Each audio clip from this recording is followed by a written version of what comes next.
আসসালামু আলাইকুম। সকাল ৯টা বেজে ২৫ মিনিট। আজ বুধবার। বাংলাদেশ বেতার, কক্সবাজার। স্থানীয় খবরে স্বাগত জানাচ্ছি শামীম আক্তার। চকরিয়ায় স্থানীয়ভাবে উদ্ভাবিত লাক্সই প্রযুক্তির প্রয়োগ ও সম্প্রসারণ বিষয়ক ২ দিনব্যাপী প্রদর্শনী গতকাল শুরু হয়েছে। উপজেলা প্রশাসন, বাংলাদেশ বিজ্ঞান ও শিল্প গবেষণা পরিষদ BCSIR এর বাস্তবায়নে এই প্রদর্শনীর আয়োজন করে বিজ্ঞান ও প্রযুক্তি মন্ত্রণালয়। উপজেলা পরিষদ চত্বরে এই প্রদর্শনীর উদ্বোধন করেন উপজেলা নির্বাহী অফিসার মোহাম্মদ আতিকুর রহমান। পরে বিভিন্ন শিক্ষা প্রতিষ্ঠানের প্রদর্শনী স্টল পরিদর্শন করেন অতিথিরা। এ সময় উপজেলার বিভিন্ন সরকারি দপ্তরের কর্মকর্তা সহ শিক্ষা প্রতিষ্ঠানের শিক্ষক শিক্ষার্থীরা উপস্থিত ছিলেন। কক্সবাজারে বিভিন্ন এলাকায় অভিযান চালিয়ে ছিনতাইয়ে জড়িত থাকার অভিযোগে ৪ জনকে গ্রেফতার করেছে পুলিশ। সোমবার সদর থানার ওসি মোহাম্মদ ইলিয়াস খান অভিযান চালিয়ে তাদের গ্রেফতার করেন। গতকাল বিষয়টি নিশ্চিত করে পুলিশ সুপার মোহাম্মদ রহমতুল্লাহ জানান, গত সোমবার মধ্যরাতে শহরের বাইপাস উত্তরণ মডেল স্কুল অ্যান্ড কলেজের সামনের রাস্তায় ছিনতাইকারীরা এক পথচারীকে হত্যার ভয় দেখিয়ে তার কাছে থাকা মোবাইল, নগদ ৭,৫০০ টাকা সহ সব ছিনিয়ে নেয়। পরে খবর পেয়ে বিভিন্ন এলাকায় অভিযান চালিয়ে ছিনতাইয়ে জড়িত থাকার অভিযোগে তাদের গ্রেফতার করা হয়।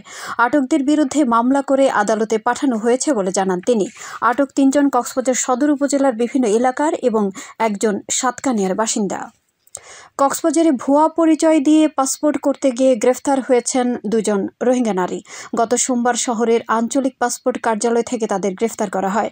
কক্সবাজার সদর থানার ওসি ইলিয়াস খান জানান, গতকাল দুপুরে কক্সবাজার সিনিয়র জুডিশিয়াল ম্যাজিস্ট্রেট আদালতে ১৬৪ ধারায় স্বীকারোক্তিমূলক জবানবন্দি নেওয়ার পর ২ জনকে জেলা কারাগারে পাঠানো হয়েছে। গ্রেফতার ২ জনের মধ্যে একজন মারজান বিবি ওরফে মায়রাম বিবি কুতুপালং আশ্রয় শিবিরের ক্যাম্প ৪C ব্লকের রোহিঙ্গা আয়ুব খানের মেয়ে, অপরজন একই ক্যাম্পের ১৬ বছরের কিশোরী। উখিয়ায় অভিযান চালিয়ে সরকারি বন বিভাগের জায়গা দখল করে গড়ে তোলা ২টি দালান গুঁড়িয়ে দিয়েছে প্রশাসন। গতকাল উপজেলা প্রশাসন ও বন বিভাগের যৌথ এই অভিযানে নেতৃত্ব দেন সহকারী কমিশনার ভূমি ও নির্বাহী ম্যাজিস্ট্রেট জারিন তাসনিম তাসিন। তিনি জানান, উপজেলার জালিয়াপালং ইউনিয়নের মনখালীতে দীর্ঘদিন ধরে সরকারি বন বিভাগের জায়গা দখল করে কিছু মানুষ বহুতল ভবন নির্মাণ করে আসছে। খবর পেয়ে অভিযান চালায় প্রশাসন। বন ও পরিবেশ রক্ষায় এই ধরনের অভিযান অব্যাহত থাকবে বলেও জানান তিনি। উখিয়ায় হতদরিদ্র এতিম শিশুদের মাঝে শিক্ষা উপকরণ ও খাদ্য সামগ্রী বিতরণ করা হয়েছে। গতকাল উপজেলার পালংখালী ইউনিয়ন পরিষদে উপজেলা প্রশাসনের সহায়তায় একটি বেসরকারি সংস্থা এসব উপকরণ বিতরণ করে। এতে ২ শতাধিক এতিম ও হতদরিদ্র শিশু শিক্ষা উপকরণ সহ তেল, চাল ও ডাল পায়। এ সময় উপজেলা নির্বাহী কর্মকর্তা মোহাম্মদ কামরুল ইসলাম হোসেন চৌধুরী, ইউনিয়ন পরিষদ চেয়ারম্যান এম গফরউদ্দিন চৌধুরী, উপজেলা একাডেমিক সুপারভাইজার বদরুল আলম সহ অন্যান্যরা উপস্থিত ছিলেন।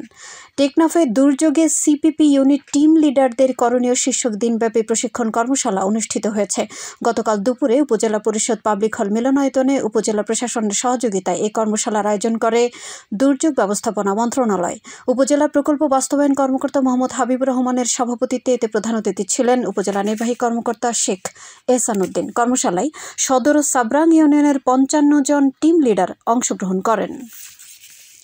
কক্সবাজারের মাঝিরঘাট ফুটবল মাঠ এলাকা থেকে ২,৫৫,০০০ পিস ইয়াবাসহ একজন মাদক কারবারিকে গ্রেফতার করেছে র্যাব। এ সময় একটি মোটরসাইকেল জব্দ করা হয়। গতকাল মাদক বিরোধী এক বিশেষ অভিযান পরিচালনা করে মোহাম্মদ সেলিম নামের ওই ব্যক্তিকে গ্রেফতার করা হয়। উদ্ধার করা ইয়াবাসহ সেলিম ও পলাতক অপর মাদক কারবারির বিরুদ্ধে প্রয়োজনীয় আইনানুগ ব্যবস্থা নেওয়া হয়েছে বলে জানান র্যাবের সহকারী পুলিশ সুপার আ.ম. ফারুক। আবহাওয়া এখন জানিয়ে দিচ্ছি বাঁকখালী নদীর মোহনা ও সংলগ্ন এলাকার সামুদ্রিক জোয়ার ভাটার সময়সূচি। আজ জোয়ার শুরু হবে সকাল ৯টা ৩৩ মিনিটে, চলবে বিকেল ৩টা ৪৯ মিনিট পর্যন্ত। ভাটা শুরু হবে বিকেল ৩টা ৪৯ মিনিটে, চলবে রাত ১০টা ১ মিনিট পর্যন্ত। সবশেষে পর্যটক বার্তা। পর্যটন নগরী কক্সবাজারে আগত ভ্রমণ পিয়াসুদের সাগরের পানিতে নামার পূর্বে সাবধানতা অবলম্বন করার জন্য অনুরোধ করা হচ্ছে। যারা সাঁতারে দক্ষ নন তাদের পানিতে বেশি দূর যাওয়া উচিত নয়। ভাটার সময় স্রোতের সাগরমুখী টান প্রবল হওয়ায় সাগরের গভীরে ভেসে যাওয়া এমনকি প্রাণহানির আশঙ্কা থাকে। সেই সাথে পর্যটকদের স্বাস্থ্যবিধি মেনে চলার পরামর্শ দেওয়া হচ্ছে। খবর শেষ হলো। আমাদের পরবর্তী খবর প্রচারিত হবে আজ দুপুর ২টা বেজে ৫৫ মিনিটে।